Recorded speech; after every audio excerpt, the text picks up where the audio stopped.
बलशाली केतुदेवाचं हे जो गोचर प्रमाण होत आहे ते अग्नितत्व पूर्णपणे ऍक्टिव्हेट करणार आहे.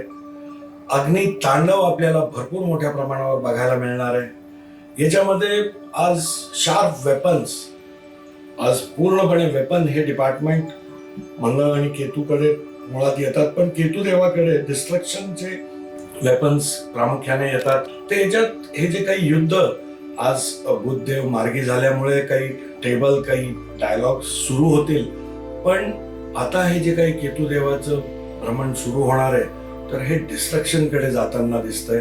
हे खूप मोठ्या प्रमाणावर एक लॉंग टाइम साठीचं युद्ध होताना दिसतंय. भलेही काही थोड्या दिवसासाठी बंबार्डिंग आणि या गोष्टी जरी आटोक्यात आल्यात, पण ट्रेड वॉर आहे, आज एकमेकांवर आज सायबर अटॅक सुरू आहे.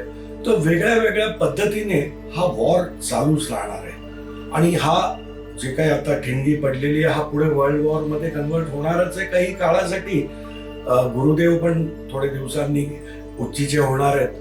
तर त्या काळामध्ये काही जे डिस्ट्रक्शन कडे चाललंय आणि जे काही नुकसान दिसतंय तर याच्यामध्ये कुणाच्या तरी मध्यस्थीने थोडंफार प्रमाण या युद्धाचं कमी होताना आपण बघू शकू. तर इथे आपल्याला लक्ष देणं गरजेचं आहे.